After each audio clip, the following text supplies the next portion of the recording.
Hello and welcome. Did you know that the plan against the isolated queen's pawn is a very simple step-by-step process, that it involves only a couple of easy to understand rules? Well, in this video, I would like to demystify a bit the concept of playing against the isolated queen's pawn, also called in short the IQP. Now, you hear rules like, if you play against the IQP, then you should exchange pieces to get into the endgame, because there the pawn will be weaker. And that is true, but you need to know exactly what pieces to exchange. You should not exchange all the pieces, because the bear, king and pawn endgame, if both sides play it right, is a theoretical draw. Of course, the outcome depends a lot on the positioning of the kings and pawns, but if everyone is in its perfect place, then it's a draw. In this video, I will present you first the typical pawn structure of the IQP, advantages, disadvantages for both sides, and the two main ways to play against the isolated pawn. Then, we will see the basic king and pawn endgame in this structure, and we will see that normally this is a theoretical draw. So, if you want to win playing against the isolated pawn, you need to know exactly what kind of endgame to get in order to maximize your chances. So we will cover the rules that you need to follow to get into a favorable endgame. And you will see that these rules are very intuitive and logical, easy to remember. And finally, I will show you two example games played by Karpov in which he follows these rules and wins the games against the isolated pawn. So let's start with the beginning. On the screen, we have the typical position of the IQP. This position can arise with both white and black having the isolated pawn.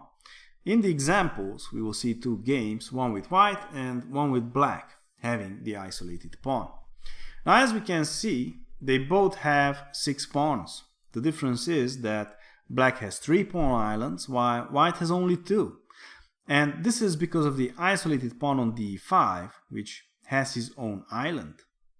This pawn is a weakness because it cannot be defended by a bro or a cis. It has to be constantly babysat by a piece. And the pieces don't like babysitting at all. They want to attack the enemy. Babysitting is for pawns. So that's why d5 is a weakness, and white's main idea is to win this pawn and then promote his extra pawn and win the game. Black, on the other hand, should not be so sad, because having an isolated pawn also comes with some advantages. First of all, not having pawns around the isolated pawn helps black with development. His bishops especially can come out and play more easily. Secondly, the isolated pawn gives black 2 beautiful central squares to work with, c4 and e4. And the knights especially would enjoy very much sitting on those squares. And thanks to easy development and good central squares, black can build an attack against the white king. And who doesn't want to hunt some king, right? So there are advantages, but if white manages to stop black's attack and exchange pieces, then he will enjoy a better endgame thanks to black's structural weaknesses. And usually there are 2 main plans to follow in this position for the side playing against the isolated pawn, in this case for white. One way to play is to transform the position into one in which your opponent has hanging pawns instead of the isolated queen's pawn. By taking on c6 and allowing black to recapture with the b pawn, black gets 2 hanging pawns on c6 and d5. And black has weak c6 and a7 pawns, and white's strategy is to play against those, especially the c6 weakness. And the other way is to maintain the current structure, simplify the position, and get into a favorable endgame in which white can win the pawn on d5. And in this video, this second strategy is what I want to show you, because understanding this will help you a lot in these positions. As you will see, what you need to do to transition into a favorable endgame is a step-by-step process with a couple of very clear rules that you need to follow. And in order to understand and come up with these rules intuitively, we need to start from the basics, and that is the pawn structure of the IQP positions. Let's see what happens if we add only the kings to the position. This is a theoretical draw, but black really needs to know what he is doing, otherwise he can easily get into a losing position. In order to draw, black needs to achieve two things. First of all, he must not lose the pawn on d5. Obviously, without that pawn, game over. So that means that the king must be able to move from d6 to c6 or e6. Once they both run out of pawn moves, the black king must be able to stick to that pawn. And the second rule is that black must also prevent the white king to get to c5 or e5. If the white king gets there, then obviously the black king can't go to d6 anymore, and he will have to step away from the pawn and lose it. So let me illustrate then these two cases where black is lost. This position is breaking rule number 1. The black king can pivot to c6 or e6, and therefore it has to step away from the pawn and white wins. And he can't cha-cha-cha with the white king, also called sometimes keeping the opposition, because after king c7, king takes on d5 and king d7, white has e4, forcing the black king to c7 or e7, and then the white king gets in and wins the pawns. The second rule is in this position. This time, black can pivot to e6 or c6, but he cannot prevent the white king to gain ground by going to c5 or e5. After king e6 and king c5, the white king gets access to the queenside pawns, or alternatively to the kingside pawns, and wins. So let's see then how can black hold this. Here is the rule. On one side of the board, you prevent the white king from entering via c5, or alternatively e5. And on the other side, you make sure you can pivot with your king to e6, or alternatively c6. For example, we want to make sure that the white king doesn't get to c5, so we play b6 at some point and we maintain a pawn on that b6 square. On the other side, we want to make sure that we can pivot with the king to e6, and to be able to do that, we must prevent the white pawn getting to f5. So we play f5 ourselves and try to maintain a pawn on f5 no matter what. And we start with f5 because if we start with b6, then white could play g4, stopping us from getting to f5. So after f5, we will also play g6 to defend the pawn, and then play b6 on the other side, and then we can just simply pivot between e6 and d6 with the king, and white can make progress. We just need to make sure we keep a pawn on f5 and one on b6, and we have a draw. Alternatively, we can set up the same on the other side. We play b5 and then defend it with a6. This will allow our king to pivot between c6 and d6, and then we play f6 to not allow the white king access to f6. So this is how the side with the isolated pawn can defend the king and pawn endgame. As we add more pieces, black's job in defending becomes usually easier, because in general it's easier to defend than to attack. And with enough pieces, black could maybe even get a kingside attack on the white king. With the isolated pawn, black also has some advantages: better development in the opening, outposts on e4 and c4, and space to attack the white king. That is why exchanging pieces helps the side playing against the IQP. If black has no knights, then the outposts on e4 and c4 are maybe useless. But as I mentioned, the side playing against the isolated pawn must know exactly what pieces to exchange. Luckily, the rules are easy to follow and remember, as we'll see immediately. Now let's go back again to the starting position of our IQP, and just imagine in this position that you are playing white and all of your pieces attack the pawn on d5 and all of black's pieces defend it. How can you increase the pressure on d5? How can you add another attacker in order to win the pawn? Pause the video if you need to and think about it. If you thought about attacking the d5 pawn with your e3 pawn, then accept my congratulations because you are on the right track. That is the way to add another attacker.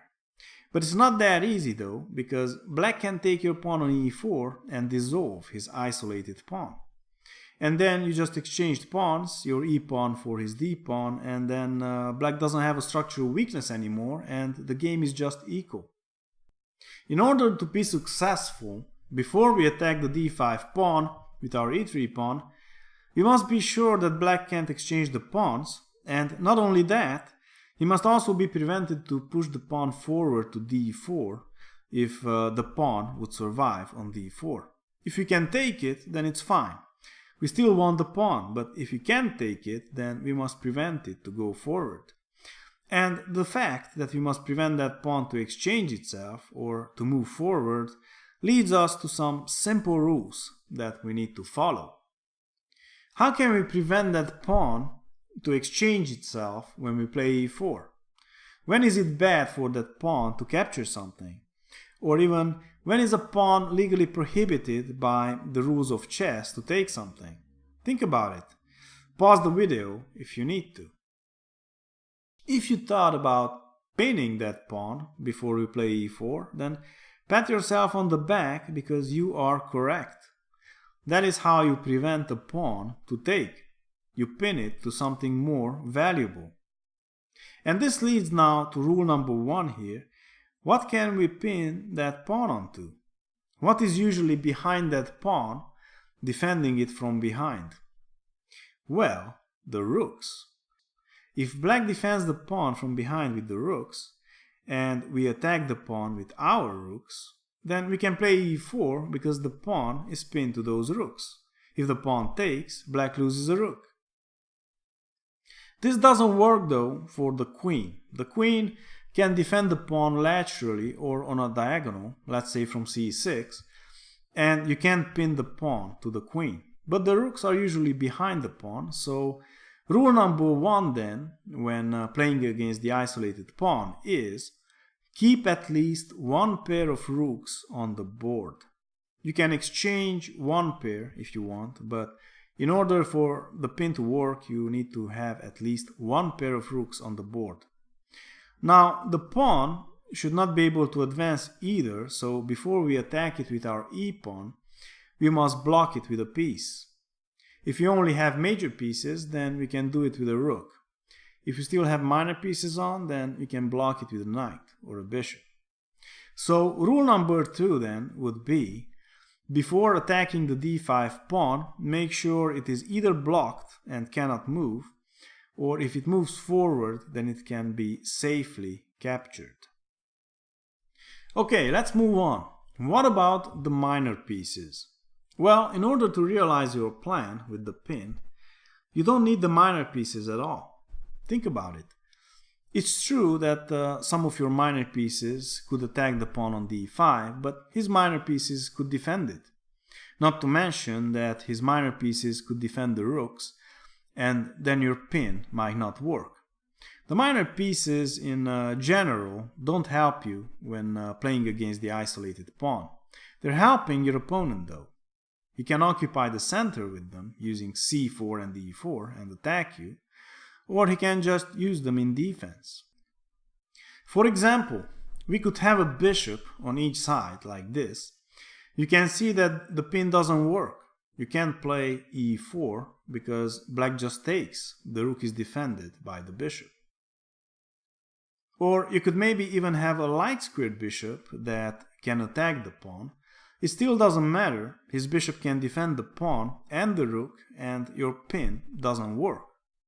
So rule number 3 then would be, try to exchange all minor pieces. This is probably the hardest part. Most of the time you won't be able to exchange all of them, but that's okay. Your pin might still work, as we will see in the first example game.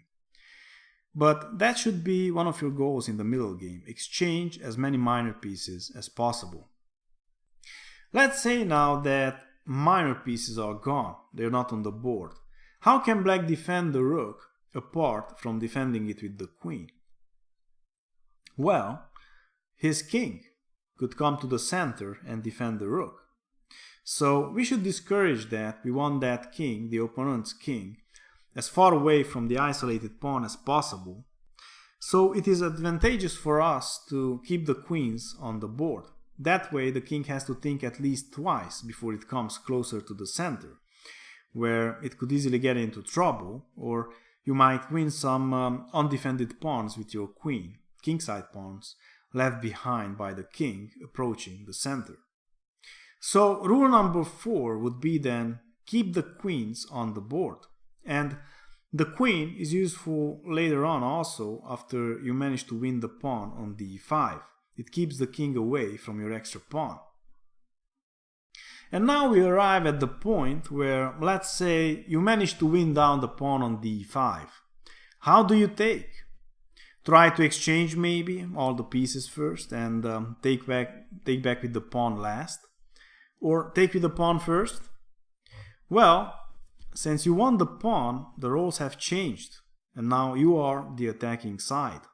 You should keep your pieces and attack the king, or promote your pawn, or best, do both in the same time. If you exchange your pieces, especially the queen, his king might be able to approach and stop your pawn. So keep your heavy pieces on the board. And this leads now then to rule number 5. After you have won the isolated pawn, keep your pieces and try to attack the king while herding in the pawn. And now let's see a couple of games exemplifying these rules. This is the first game that I want to show you, played between Anatoly Karpov and Boris Spassky in 1979 in Montreal. They are both past world champions. And let's see how Karpov, one of the gods of positional play, implemented the plan that we talked about, and how following those 5 rules led to his victory. Here after bishop f4 we have the Horwitz attack. Now Spassky castled, e3, and now c5. And here if white takes on c5 and then on d5 and black recaptures with the e-pawn, then black will have an isolated pawn on d5. Karpov took on c5, knight c6, queen c2, queen a5, a3, and now the bishop took on c5, making use of the fact that b4 doesn't work because of the pin on the rook, and black would win.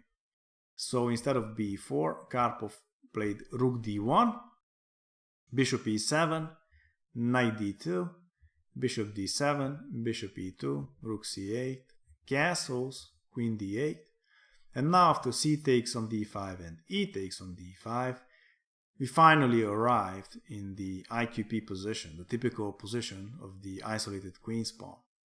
And now let's see how Karpov follows the rules. So first of all, the rule says to put the heavy pieces on the d file and force black's heavy pieces, the rooks, behind the pawn, and exchange as many minor pieces as possible. Now this is what Karpov does first. He exchanges a couple of minor pieces with knight e5, bishop e6, and now knight c6. Now if black would have taken back with the b pawn here, then we would get into the hanging pawn structure that I mentioned in the beginning. That's one way to play against the isolated queen pawn, by transforming the structure into this hanging pawn structure. But here black chose to take back with the rook, and we remained in the isolated queen pawn structure.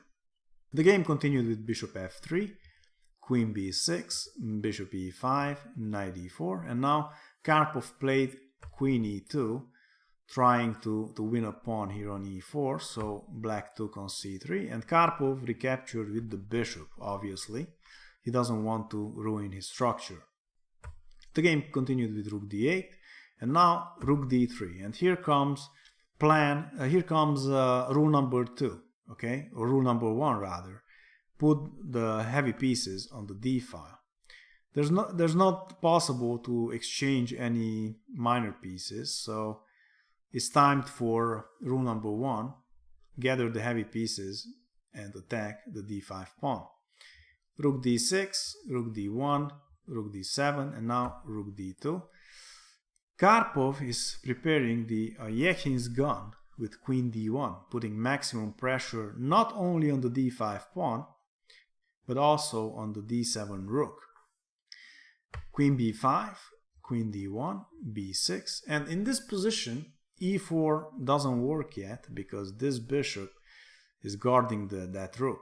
Remember what I said about minor pieces? They are guarding the rooks, so you can't get in e4, the pin doesn't work. So instead of e4, let's see what happens if e4. Well, black can just simply take, and black has adequate defense of the d7 rook. Queen takes, bishop takes on e4, and this is just an equal position. So after b6, Karpov continued with g3, bishop f8, bishop g2, bishop e7, and now queen h5. And he has a very good idea. He wants to play f4 and f5 and make this bishop go away from e6, and that way it won't be able to defend the d7 pawn, and the e4 break will work.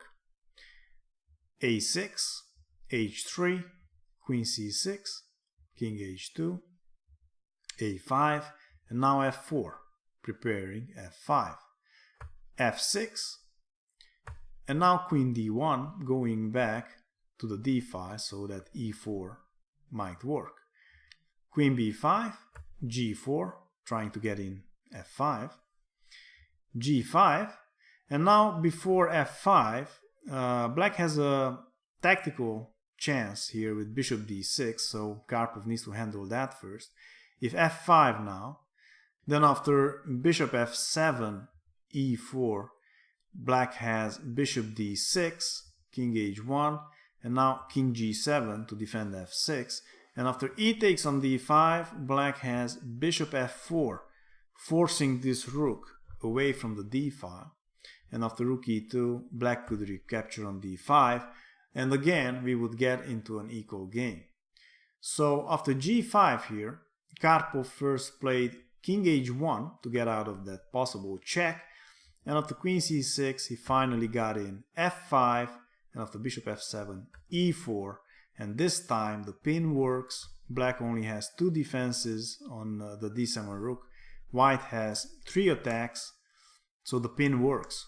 Black can take the pawn, and after he played king g7, Karpov took on d5, queen c7, and here after Karpov played rook e2, Spassky blundered with b5.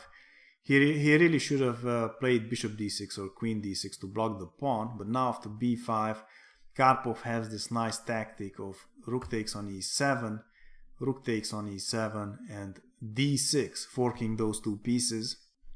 Spassky tried here queen c4 in order to prevent taking the rook, because the rook is hanging on d3, but after the simple b3 move, forcing the queen away from c4, Spassky finally resigned. After something like queen c5, the pawn takes on e7, and white wins.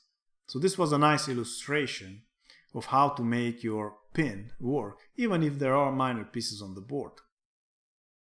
And this is now the second game that I want to show you. This is a game played between Korchnoi and Karpov in 1981. This is a game from their World Championship match played in Merano. This time Karpov is black, and Korchnoi will get here an isolated d4 pawn with white.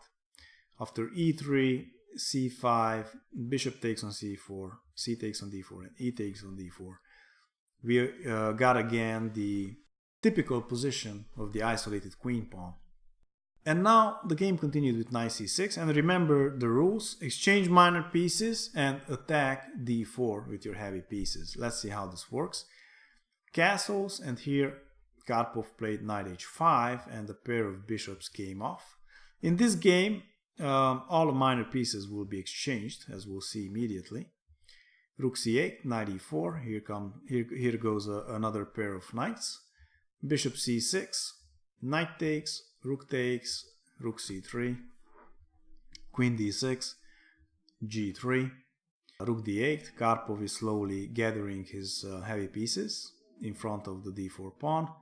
Rook d1, rook b6, queen e1, queen d7, rook d3, rook d6, nicely attacking d4, queen e4, and now queen c6, which is a very interesting decision by Karpov to exchange the queens. This is against the rules. Remember, we said that you should not exchange the queens and allow this king to come defend the d4 pawn, but as we'll see immediately, this is a good choice in this position. But let's see first what happens if Karpov would have attacked d4 with the knight here. Now, Karpov has 4 attackers on the d4 pawn, and Korchnoi has only 3 defenders, and he can't defend it one more time.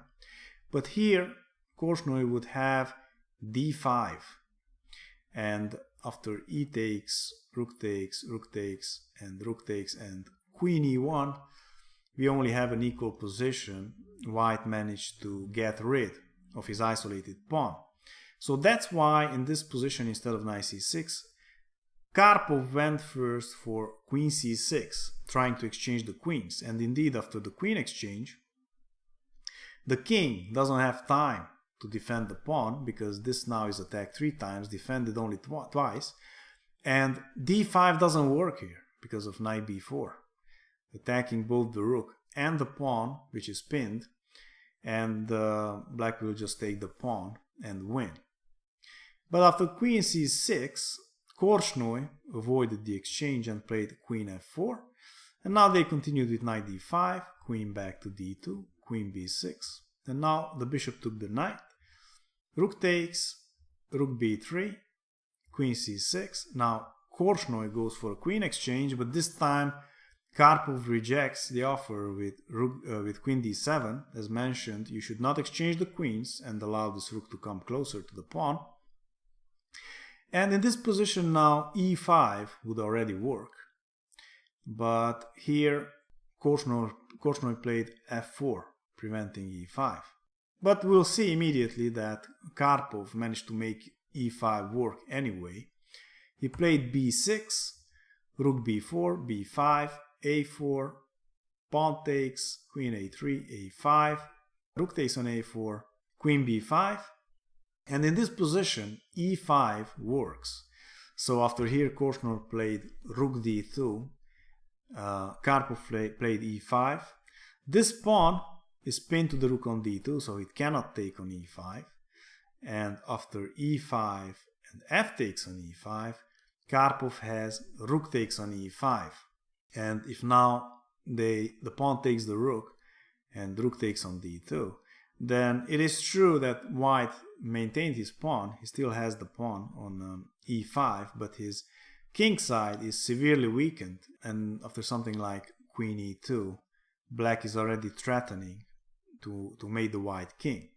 So after rook takes on e5, Korchnoi preferred to play queen a1, but now after queen e8, d takes on e5 and rook takes on d2, Korchnoi even won a pawn on a5 and he's a pawn up, but unfortunately for him, after queen c6, this king will get mated soon. The game continued with rook check, king a7, and now queen b1, g6, and in this position Korchnoi played queen f1 to both guard the mate on g2, but also attack on f7 and not allow this queen to take the rook.